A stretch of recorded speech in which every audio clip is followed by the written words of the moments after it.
Hello friends, welcome to my YouTube channel Biology Study. I am Meena Chaudhary. In last video we complete the sexually transmitted diseases और sexually transmitted infection जो हमारा reproductive health chapter चल रहा था। आज हम उसका जो लास्ट टॉपिक है इनफर्टिलिटी वो कंप्लीट करने वाले हैं। तो हमारी एनसीईआरटी से ही हम करेंगे वो। तो एक बार रीड करते हैं। इनफर्टिलिटी, सबसे पहले जो इनफर्टिलिटी है वो होता क्या है, यानी कि जैसे कंसीव करने में प्रॉब्लम हो रही है, फेल हो रहा है, तो उसी को हम लोग बोलते हैं इनफर्टिलिटी, यानी कि failure to conceive even after unprotected sexual intercourse for 2 years। अगर जो कपल्स हैं 2 साल तक वो लगातार जो अनप्रोटेक्टेड सेक्सुअल इंटरकोर्स हैं वो कर रहे हैं और फिर भी जो प्रेगनेंसी है वो कंसीव नहीं हो पा रही है, तो इसका मतलब कुछ इनफर्टिलिटी है उनके अंदर। ठीक है, तो एक बार रीड करते हैं। A discussion on reproductive health is incomplete without a mention infertility. जो हमारा रिप्रोडक्टिव हेल्थ है वो इनकम्प्लीट है अगर हम उसमें इनफर्टिलिटी को नहीं डिस्कस करते हैं, तो ठीक है। A large number of couples all over the world including India are infertile. जो पूरे वर्ल्ड में बहुत सारे जो कपल्स हैं ना, बहुत जो लार्ज नंबर हैं कपल्स का, वो क्या करते हैं, हमारे इंडिया में भी बहुत सारे जो कपल्स हैं वो इनफर्टाइल हैं, यानी कि वो क्या है, अपने बच्चा करने में असमर्थ हैं, यानी कि that is they are unable to produce children in spite of unprotected sexual intercourse. मतलब अनप्रोटेक्टेड सेक्सुअल इंटरकोर्स वो कर रहे हैं फिर भी जो चिल्ड्रन है वो नहीं हो पा रहे हैं, तो इसका मतलब क्या है, वो इनफर्टिलिटी है। ठीक है, इनफर्टिलिटी को फेस कर रहे हैं। तो इसके क्या क्या रीज़न्स हो सकते हैं, ठीक है। The reason for this could be physical, कोई फिज़िकल रीज़न भी हो सकता है, कोई जेनेटल रीज़न भी होता है, कोई डिजीज़ भी हो सकती है, या फिर वो ड्रग्स लेते हैं उसकी वजह से भी हो सकता है, और कोई इम्यूनोलॉजिकल जिसमें कोई जो उनका इम्यून सिस्टम है उससे रिलेटेड, या फिर कोई भी साइकोलॉजिकल जो प्रॉब्लम है वो हो सकती है। ठीक है, तो in India often the female is blamed for the couple being childless. तो हमारे इंडिया में क्या होता है कि अगर चाइल्ड नहीं हो रहे ना किसी कपल को, तो उसमें जो फीमेल को ही ब्लेम किया जाता है कि इसी में कोई कमी है, कोई प्रॉब्लम है, इसी वजह से जो है बच्चे नहीं हो पा रहे हैं। तो हमारे इंडिया में ये कॉमनली क्या है, फीमेल को ही ब्लेम किया जाता है। But more often than not the problem lies in male partner. लेकिन क्या है, जो प्रॉब्लम्स है ना वो मेल पार्टनर में भी हो सकती है। ऐसा नहीं है कि खाली जो फीमेल है उसी में कोई ना कोई प्रॉब्लम हो, मेल में भी प्रॉब्लम्स हो सकती हैं। ठीक है, specialised health care unit could help in diagnosis and corrective treatment of some these disorders are and enable these couples to have a children।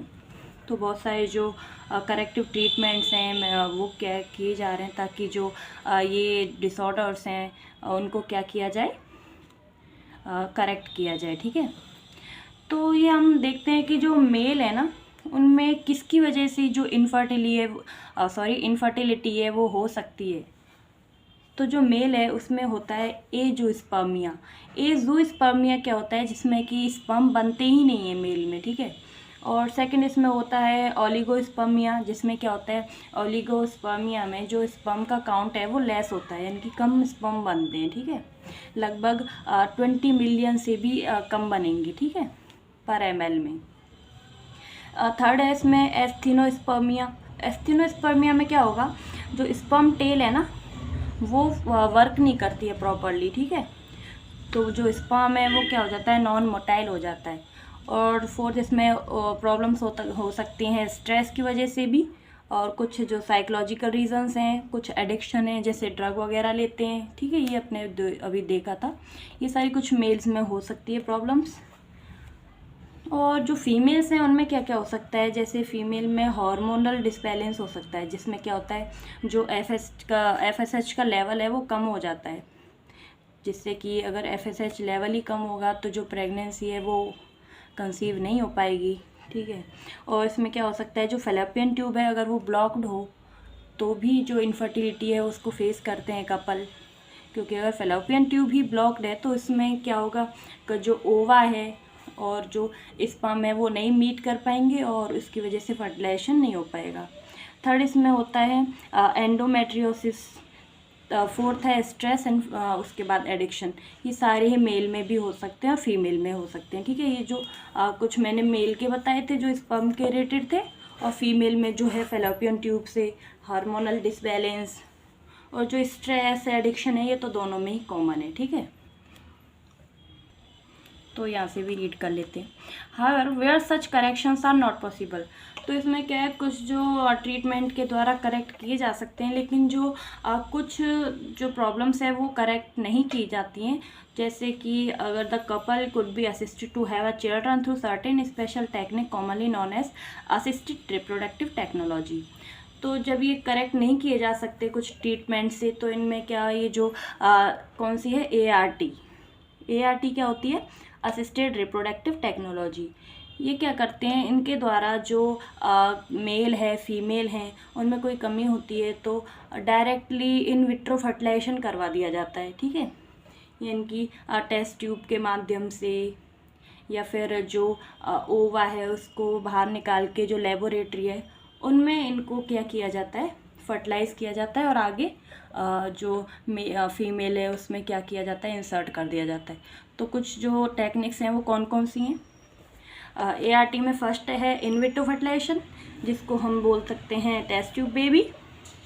Second आ जाता है जिफ्ट, जिसको बोलते हैं गैमेट इंट्राफैलोपियन ट्यूब, ठीक है। फोर्थ है AI, जिसको बोलते हैं artificial insemination, third. And fourth कौन सा है, माइक्रो असिस्टेड फर्टिलिटी टेक्नोलॉजी, ठीक है। ये 4 टेक्नोलॉजी हैं जो कि हम अब डिटेल में पढ़ने वाले हैं हमारी NCERT से ही। तो हम पढ़ रहे हैं IVF यानी कि इन विट्रो फर्टिलाइजेशन, और जो बेबी होता है ना इसमें उसको बोलेंगे टेस्ट ट्यूब बेबी, क्योंकि जो बेबी है वो टेस्ट ट्यूब में बन रहा है तो हम उसको टेस्ट ट्यूब बेबी बोलते हैं, क्योंकि ये इन विट्रो फर्टिलाइजेशन है यानी कि बॉडी के बाहर हो रहा है, लेबोरेटरी में किया जा रहा है इसको, इसीलिए इसको बोलते हैं इन विट्रो फर्टिलाइजेशन, ठीक है। और इन वीवो क्या होता है, जब बॉडी के अंदर ही होता है तो उसको इन वीवो बोलेंगे, और बॉडी के बाहर होगा तो इन विट्रो बोलते हैं लेबोरेटरीज में, ठीक है। तो IVF में क्या करेंगे, जो मेल है उससे हम स्पर्म कलेक्ट करेंगे और फीमेल से ओवा कलेक्ट करते हैं, ठीक है। स्पर्म और ओवा को फिर क्या किया, टेस्ट ट्यूब के अंदर डाल दिया दोनों को, और ये क्या करेंगे, फर्टिलाइज कर जाएंगे। फर्टिलाइजेशन के बाद ये जायगोट बनाएंगे। जो जायगोट होगा उसके बाद जो एम्ब्रियो बनेगा, यानी कि 2 से 8 सेल जो स्टेज है, यानी कि 2 से 8 सेल जो एम्ब्रियो है, उसको अगर हम लोग फैलोपियन ट्यूब के अंदर डाल रहे हैं, ये तभी पॉसिबल है जब जो फैलोपियन ट्यूब है वो अनब्लॉक्ड है। अगर वो ब्लॉक होगी तो हम फिर ये वाला जो प्रोसेस है वो नहीं अपना पाएंगे, ठीक है। तो जो 2 to 8 सेल स्टेज एम्ब्रियो को हम फैलोपियन ट्यूब में डाल रहे हैं, अगर वो अनब्लॉक है तो इसको हम बोलेंगे जायगोट इंट्राफैलोपियन ट्रांसफ़र, ठीक है। यानी कि क्योंकि जो जायगोट है उसको हम कहाँ डाल रहे हैं, फैलोपियन ट्यूब के अंदर डाल रहे हैं, तो इसको बोल रहे हैं जायगोट इंट्राफैलोपियन ट्रांसफ़र। और अगर हम जो 8 सेल स्टेज है ना, अगर उससे ज़्यादा जो स्टेज है, मोर देन 8 सेल स्टेज बन रही है, तो उसको फिर हम डायरेक्टली यूट्रस के अंदर डालेंगे, तो इसको हम बोलेंगे IUT यानी कि इंट्रा यूट्राइन ट्रांसफ़र, ठीक है। तो अब इसको हमारी NCERT से भी रीड कर लेते हैं। In vitro fertilization, IVF, fertilization outside the body is almost similar condition as that in a body। जो हमारी बॉडी के अंदर ही जो जिस तरह से प्रोसेस होती है उसी तरह जो इन विट्रो फर्टिलाइजेशन भी करवाया जाता है, जो कि लेबोरेटरी के अंदर वही जो माहौल है जो बॉडी के अंदर होता है ना हमारा, वही माहौल लेबोरेटरी में भी किया जाता है, ताकि जो जायगोट है, एम्ब्रियो है, उसको वही इन्वायरमेंट मिल पाए जो हमारी बॉडी के अंदर है, ठीक है। फॉलोड बाय एम्ब्रियो ट्रांसफ़र, जो कि एम्ब्रियो ट्रांसफ़र के द्वारा किया जाता है। In this method popularly known as test tube baby programme, इसको पॉपुलरली जो पॉपुलरली किस नाम से जाना जाता है, ये टेस्ट ट्यूब बेबी प्रोग्राम के नाम से जाना जाता है। ओवा फ्रॉम द वाइफ या डोनर फीमेल, जो ओवा है वो वाइफ या फिर डोनर फीमेल से लेके, और जो स्पर्म है वो हस्बैंड से कलेक्ट करके इंड्यूस किया जाता है कि जायगोट बनाने के लिए लेबोरेटरी में। The zygote on early embryo up to 8 blastomere could then be transfer into fallopian tube. लगभग जो 8 ब्लास्टोमियर सेल तक के जो एम्ब्रियो है उसको फेलोपियन ट्यूब में ट्रांसफ़र कर दिया जाता है, जिसको बोलते हैं जायगोट इंट्राफेलोपियन ट्रांसफ़र। अगर एम्ब्रियो जो मोर देन 8 ब्लास्टोमियर है उसको यूट्रस में इंसर्ट कर देंगे, जिसको बोलेंगे intra uterine transfer to complete its further development, जो आगे की डेवलपमेंट है उसको कंप्लीट करने के लिए, ठीक है। Embryos formed by in vivo fertilization, a fusion of gamete within the female, also could be used for such transfer to assist those female who cannot conceive. ये उनके लिए भी है जो फीमेल कंसीव नहीं कर पाती हैं, उनको भी क्या किया जाता है, ऐसे ट्रांसफ़र करके जो आगे की डेवलपमेंट है वो करवाई जा सकती है, ठीक है। तो इससे क्या है, इनफर्टिलिटी क्योर की जा सकती है ऐसे डायरेक्टली ट्रांसफ़र करके गैमेट्स को। सेकंड है जिफ्ट, जिसको बोलते हैं हम गैमेट इंट्राफेलोपियन ट्रांसफ़र।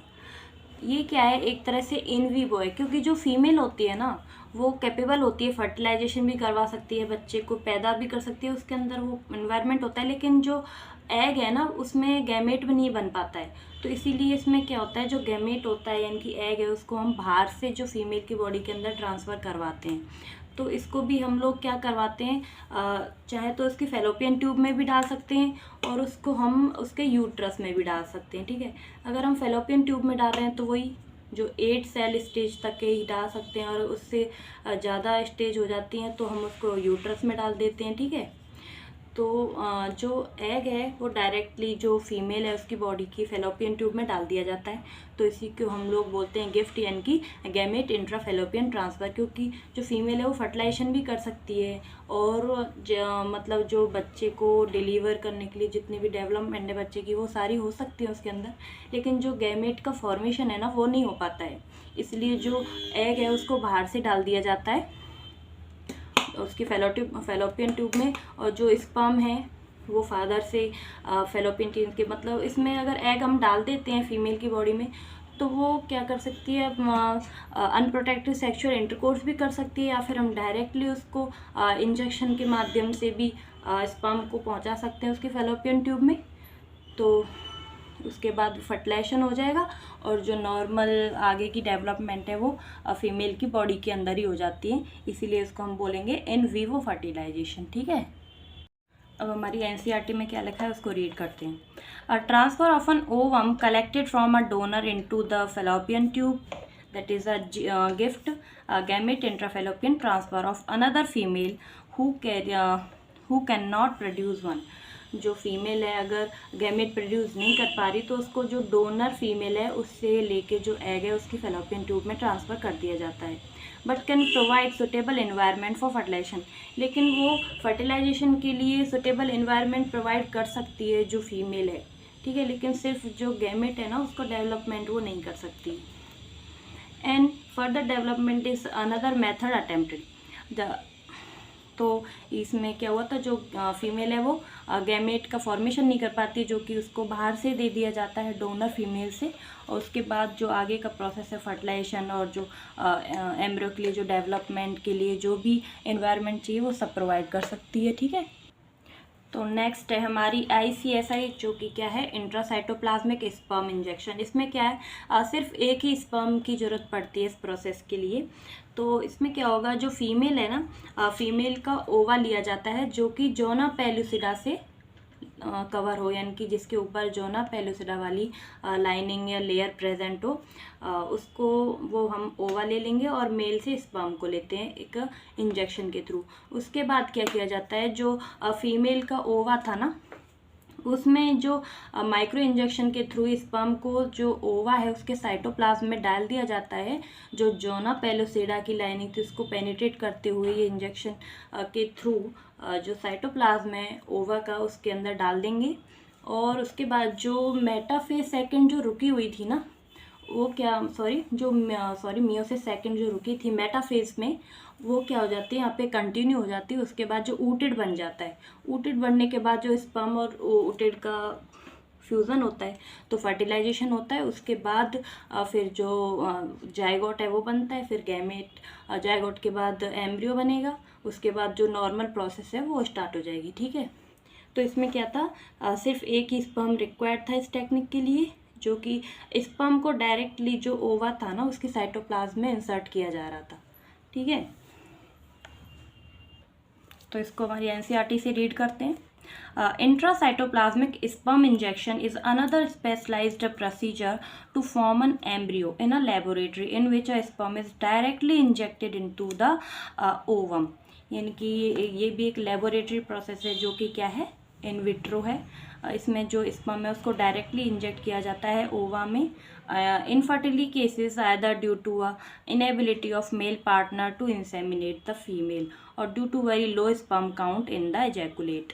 तो ये किसकी वजह से, जो मेल पार्टनर है ना उसमें कैपेबिलिटी नहीं होती है जो सीमन है, स्पर्म है, उनको इंजेक्ट करने की, या फिर जो इजैकुलेशन है उसमें प्रॉब्लम होती है, या फिर जो स्पर्म काउंट है वो कम होता है ना, तो उसकी वजह से जो स्पर्म है उसको डायरेक्टली क्या किया जाता है, माइक्रो इंजेक्शन के थ्रू साइटोप्लाज्म में डाल दिया जाता है ओवा के, और आगे जो फर्टिलाइजेशन है वो भी लेबोरेटरी प्रोसेस यानी कि इन विट्रो स्टार्ट होती है, और आगे फर्टिलाइजेशन से एम्ब्रियो बनेगा और डेवलपमेंट होगी। ठीक है, तो नेक्स्ट जो प्रोसेस है उसको हम बोलेंगे आर्टिफिशियल इंसेमिनेशन। ये कब होता है, जब जो मेल है ना उसके अंदर प्रॉब्लम होती है ना, तो ये आर्टिफिशियल इंसेमिनेशन किया जाता है। अगर जो मेल है उसका स्पर्म काउंट लेस है, या फिर जो उसका पीनस है वो इरेक्ट नहीं हो पा रहा है, यानी कि इरेक्टाइल डिसइंफेक्शन है, तो उस कंडीशन में जो आर्टिफिशियल इंसेमिनेशन है वो किया जाता है। ठीक है, इसमें जो डोनर हस्बैंड है उससे जो स्पर्म है वो कलेक्ट किए जाते हैं, और जो फीमेल है उसकी वजाइना में इंसर्ट कर दिया जाता है। अगर उसको वजाइना में डाल रहे हैं तो हम इसको बोलेंगे आर्टिफिशियल इंसेमिनेशन। अगर हम डायरेक्टली जो स्पर्म है उसको यूट्रस में इंसेमिनेट कर रहे हैं तो हम उसको बोलेंगे IUI, that is a intra uterine insemination. ठीक है, तो अब इसको हम अपनी एनसीईआरटी से भी रीड कर लेते हैं। Infertility cases either due to inability of male partner. ठीक है, मेल पार्टनर में कोई इनेबिलिटी है to inseminate the female, female को इंसेमिनेशन नहीं हो पा रहा है, due to very low sperm count. ठीक है, and in ejaculates could be corrected by artificial insemination technique. ठीक है, इस टेक्निक से उसको क्या किया जा सकता है, करेक्ट किया जा सकता है और इंसेमिनेशन किया जा सकता है।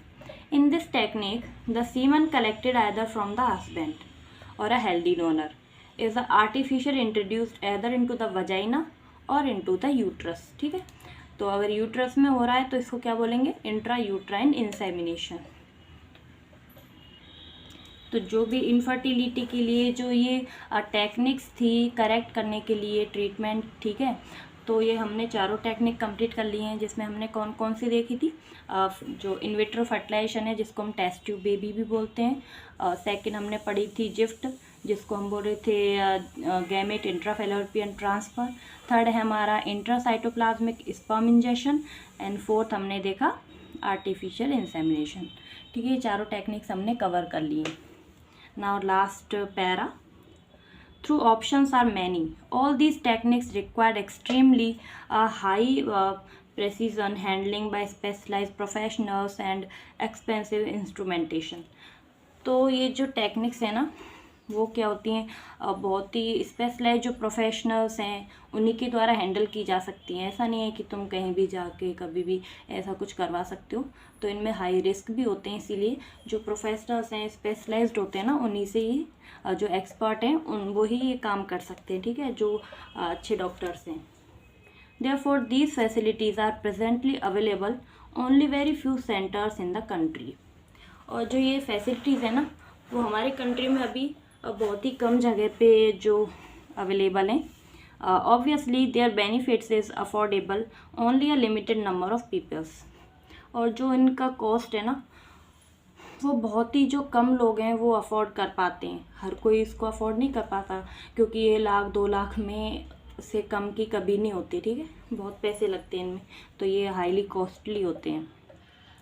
Emotional, religious and social factors are also deterrent in the adoption of these methods। कुछ जो रिलीजियस एंड सोशल फैक्टर्स होते हैं ना वो भी ये क्या करते हैं, इस मेथड्स को अडॉप्ट करते हैं। ठीक है, since the ultimate aim of this procedure is to have us childrens.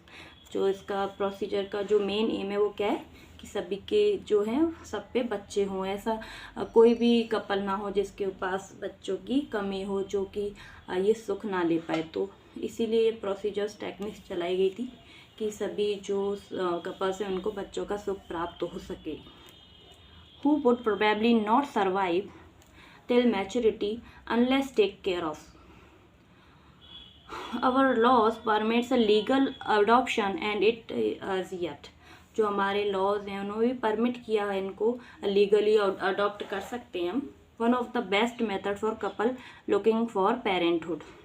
जो पेरेंटहुड यानी कि पेरेंट्स के कैपेबल हो, जो उनको सूट करे, वो मेथड कपल क्या कर सकते हैं, एडॉप्ट कर सकते हैं, ताकि वो भी जो बच्चे हैं वगैरह वो कर पाएँ, उनकी इनफर्टिलिटी क्योर हो सके। ठीक है, तो यहाँ पे हमारा चैप्टर कंप्लीट होता है। अगर आपको मेरा पढ़ाया हुआ अच्छा लगा हो, समझ आया हो, तो प्लीज़ मेरे चैनल को लाइक शेयर एंड सब्सक्राइब ज़रूर करें। और कोई भी डाउट हो तो मुझे कमेंट बॉक्स में ज़रूर बताएं।